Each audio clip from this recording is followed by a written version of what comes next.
La prensa tiene el campo dibujado. No es nada fácil eludir estos territorios porque en estos territorios no se puede no participar. La ventaja que tiene el que crea la crispación en estos territorios es que hace dos cosas a la vez. Una, eleva la temperatura social en la línea de lo anteriormente dicho y dos, marca la agenda. Porque lo mismo que contabas que ante estas cosas uno no puede ser neutral, le ocurre también a la prensa que ante estas cosas no puede ser neutral. Y si de pronto proyecta su mirada hacia otros temas y se sale de este territorio, parece que está escurriendo el bulto, parece que está eludiendo el trapo, parece que está escamoteando un cuerpo a cuerpo difícil y uno se ve obligado a participar ahí y va así, cerrando, aunque no lo desee, como cómplice de los que hacen este plan, cerrando la agenda a los temas que ellos han decidido. Porque, claro, es imposible permitir la circulación de esto sin entrar ipso facto a oponerle resistencia. No se puede evitar, no nos lo permite nuestra naturaleza, no podríamos dormir, no nos lo permiten nuestros oyentes, no nos lo permiten nuestros lectores, nuestros espectadores, no nos lo permiten, no nos permitirían ellos que no estuviéramos entrando en este tipo de territorio, con lo cual ha sido ya marcada la agenda y eso es verdaderamente devastador. Devastador porque con estas cosas se han producido simultáneamente varias, digamos, suplantaciones en la realidad democrática que paso a resumir brevísimamente. Yo quiero recordar que la democracia es un sistema de organización, es una herramienta para enfrentarse con las tensiones sociales y con los juegos de las diferencias de puntos de vista y de las diferencias de intereses, etcétera. Cuando Franco se murió yo tenía 33 años y 3 hijos. Yo me he pasado, por tanto, unos cuantos años de mi vida, ya era un adulto, esperando que llegara a España a ser un Estado de Derecho. España llega a ser un Estado de Derecho y yo me lo tomo en serio. Y como me lo tomo en serio, descubro que un Estado de Derecho es aquel Estado en el que las cosas están regladas. Quiero decir, que si vas a 200 por hora, la sociedad te castiga. Pero además, que no te castiga el de la gasolinera, sino que te castiga la policía y la justicia. No solamente te comunican que te castigan, sino te comunican a quién le toca castigarte. Empezamos aquí a vivir la suplantación de poderes. El caso de la guerra de Irak es verdaderamente fantástico. Nos hemos quedado tanto en lo de las mentiras y de las mentiras y de las mentiras y que no había mandato de la ONU que no nos hemos puesto a pensar lo que significa exactamente que, invocando que la ONU había hecho advertencias muy serias a Irak, 3 países decidan que pasan a la acción. Es como si, habiendo oído que el Gobierno y las Cortes han decretado que van a poner multas a los que vayan a más de 150 por hora, un grupo de 14 vecinos sale a la calle a esperar los coches que pasan y detenerlos. O el Somatén, que de repente decide tomarse la justicia por su mano. Para que entendiéramos la magnitud de lo que significa la suplantación de los de las Azores, imaginemos que en vez de haber sido Estados Unidos, Reino Unido y España, hubieran sido, por ejemplo, Irán. Imagina que Irán hubiera dicho, como vengo oyendo que Irak tiene armas de destrucción masiva y como vengo oyendo que Naciones Unidas no para de advertirle a Irak que las cosas no pueden seguir así y como vengo oyendo que tal, y como ha habido una resolución de Naciones Unidas que dice que pasa a la acción, yo, que además soy el vecino y que si tiene armas de destrucción masiva más miedo me van a dar a mí que a otros, invado Irak. Con la misma legitimidad con la que lo hizo Estados Unidos. Nos imaginamos qué efecto nos hubiera producido. Argumentando exactamente igual, cojan ustedes las palabras exactas que se dijeron y pongan Irán en vez de los países que atacaron y verán qué sublevación se produce. Porque lo que no nos estaba pareciendo muy raro es que aquella acción la estuvieran haciendo los que la estaban haciendo, pero no la estaban haciendo los que los tenían que hacer, porque solo lo podían hacer aquellos que hubieran recibido la orden de Naciones Unidas y no la recibieron. Viene a ser, por tanto, este ejercicio de suplantación. Ejercicios de suplantación encadenados. La Asociación de Víctimas del Terrorismo.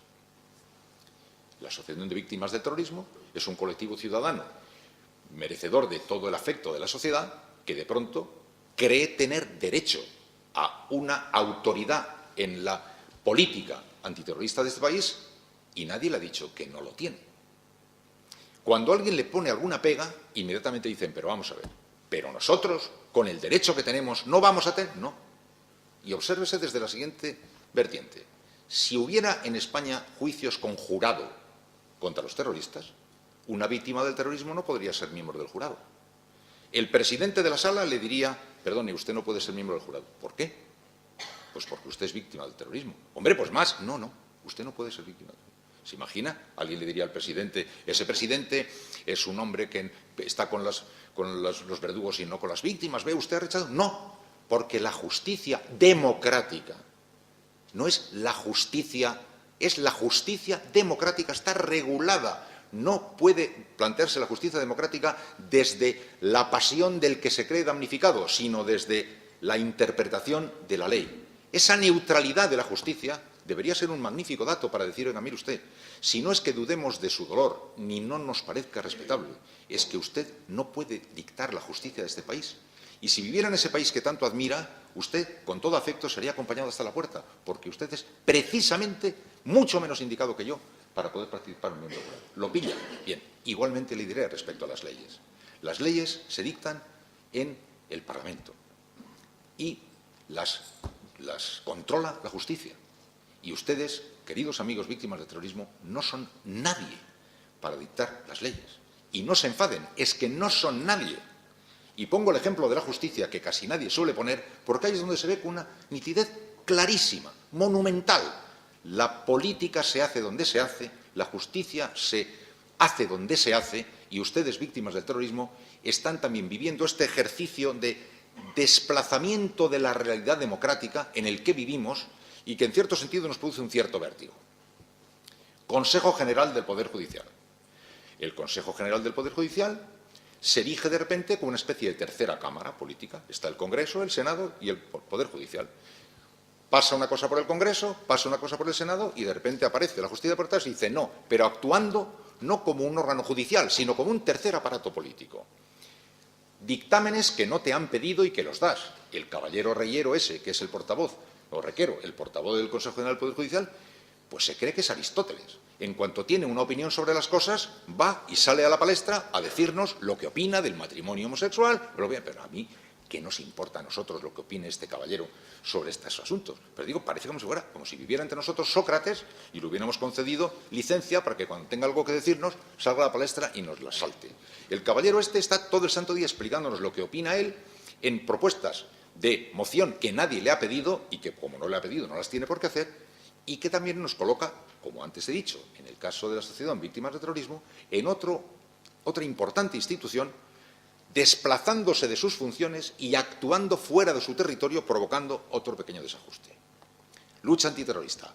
La dirección de la lucha antiterrorista le corresponde al presidente del Gobierno. Voy a contar una cosa que me pasó a mí, porque yo no me gusta contar cosas que me dedico a esto hace muchos años y procuro ser solvente. La última vez que yo estuve con Aznar, estuve en la Moncloa comiendo con él. Estaba la tregua, en aquel momento, la tregua estaban allí, estaba empezando aquí la tregua. Y tal. Entonces estaba con nosotros Josep Piqué, que era entonces portavoz del Gobierno. Y hablando de la situación que se iba a producir y qué información iba a haber, tal, y dijo el presidente, me dijo, la política antiterrorista le corresponde al presidente del Gobierno. Solo yo digo lo que hay que hacer. Solo lo que digo yo vale y solo cuando hable yo sabremos qué está pasando. Bien, le digo, ¿y este? Que era el portavoz del Gobierno, me dijo, no, yo. Y estaba ahí delante Piqué, por tanto lo puedo decir muy claro porque tengo un testigo que no me va a decir lo contrario. Y por otra parte me pareció de lo más natural. Eso es así, por tanto el presidente del Gobierno me estaba solo comunicando que ante el tiempo que se avecinaba en el que iban a pasar muchas cosas, ni esperara la información que no me diera él si le daba la gana, que no esperara interpretaciones de nadie ni del portavoz, porque él, naturalmente, era el que tenía esa titularidad. Me pareció muy bien, no tengo nada que oponer. Cuando he visto los ulteriores comportamientos, no he podido por menos que recordar esta cosa que me pasó, repito, a mí, que no se la han contado a una prima mía, a mí. Entonces, es otro ejercicio de suplantación. Es otro intento de gobernar desde la oposición. Es un intento de decir, los temas importantes no pueden hacerse sin consenso. Como yo me niego al consenso, no puedes hacer ninguna cosa importante. Así que de nada te va a servir ganar nada. Harás puentecillos y carreteritas. Como quieras meterte en un tema importante, proclamaré que es necesario el consenso y te lo negaré. Y ya quedarás igual de inutilizado que yo. Tú no podrás hacerlo porque estás en el Gobierno y yo porque estoy en la oposición. Pero te bloquearé todas las salidas en cualquier tipo de asignatura. Y hemos asistido al, a mi juicio, escandaloso espectáculo de este asunto de la tregua, que ha llegado a interiorizarse entre nosotros con tan naturalidad que hablamos con naturalidad de lo que ha hecho bien o mal el Gobierno en esta tregua. ¿Pero qué es esto? ¿Pero qué es esto? Hasta Felipe González, al que le tuve el otro día que dar un codazo en la televisión, que me mandó yo el recado que lo había captado, llega Felipe González a 4 a hacer una entrevista a Concha García Campoy. Y Concha le pregunta: señor González, ¿cuál cree usted que ha sido el fallo que ha cometido el Gobierno en la actual gestión de la tregua? Y dice, y empieza a responder, le faltó un plan B, bla, bla, bla, sí, sí. Y aquella noche yo cogí y dije, me ha sorprendido muchísimo que el expresidente González haya comentado en qué ha fallado el Gobierno en la tregua actual, porque todavía no nos ha dicho en qué falló el Gobierno en la tregua cuando él era presidente. Ni nadie se lo preguntó nunca. Ni tampoco Felipe nos dijo en qué había fallado el Gobierno de Aznar en la tregua que le falló a Aznar. Ni Aznar nos dijo en qué falló el Gobierno de Aznar cuando le falló. Ni Aznar nos dijo en qué le falló a González. De pronto ahora se ha producido con tal naturalidad la incorporación a la vida cotidiana, con 30 preguntas parlamentarias sobre esta cuestión, que hasta Felipe González, yo lo planteaba en estos términos, me parecía como un descuido, pero me parecía muy indicador que hasta Felipe González, que ha sido presidente del Gobierno, no está observando con claridad la magnitud del disparate que significa que este asunto de la política antiterrorista esté siendo observado todos los días como un tema más, que esté todos los días planteado en el Parlamento, que esté todo el día cuestionado en el Parlamento, y yo no paraba de acordarme de Aznar diciéndome, este es un asunto mío. Mientras tanto, en la circulación de estas cosas, los que llevamos en esto toda la vida tenemos alguna ventaja, y es que todas las cosas que están pasando ahora yo las vi hacer antes, todas. Sale a la cárcel Pepito el día que vino el Papa a España y se estaba celebrando una misa con 1 millón de personas en la Castellana. Salió a la cárcel un tío con 15 años de condena, que había matado a 6 y tenía 300 años de condena. También lo sabíamos nosotros, nos parecía normal, era lo que pasaba. No nos hacía mucha gracia personalmente, pero eran los asuntos de la ley. Esto estaba pasando permanentemente, no tenía distinta importancia de la que puede tener hoy. Lo único que ocurre es que a ninguno de nosotros se nos ocurrió organizar ningún gorigori porque aquello fuera así. A nadie se le pasó por la cabeza. Y ahora, de repente, era un tema que pasaba. Las cosas. No, es que nosotros tuvimos una reunión con ETA, pero como salió mal, lo dejamos y ya está. Bueno, ya, perdón, eso cuéntaselo aprovechando que vengan chicos nuevos, como Julián, que es un joven colega de la cadena SER. A lo mejor a Julián se lo dicen y el hombre se lo tiene que creer. Pero ¿cómo me lo voy a creer yo? Pero si resulta que fueron a una reunión con ETA, a la única que dice que fueron y que ya se acabó, y aquello no cortó nada. La tregua se acabó 7 meses después porque lo dijo ETA. No acabó aquel día, acabó 7 meses después y porque lo dijo ETA no lo cortó el Gobierno. Pero muy bien, me acuerdo perfectamente, vamos, lo puede recordar cualquiera. ¿Qué pasa? Nada. Pero de repente, ahora parece como que están pasando cosas. No ha pasado nada muy distinto de lo que pasó antes. Conversaciones.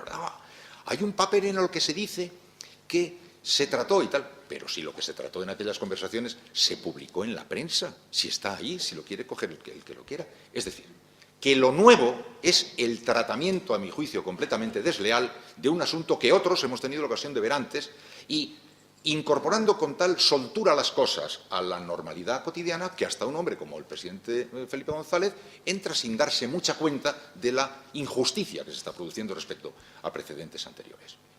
Otro caso, a mi juicio, de desplazamiento de la realidad. Y ahí es donde aparece ahora la prensa, que es, a mi juicio, otro caso de desplazamiento de la realidad.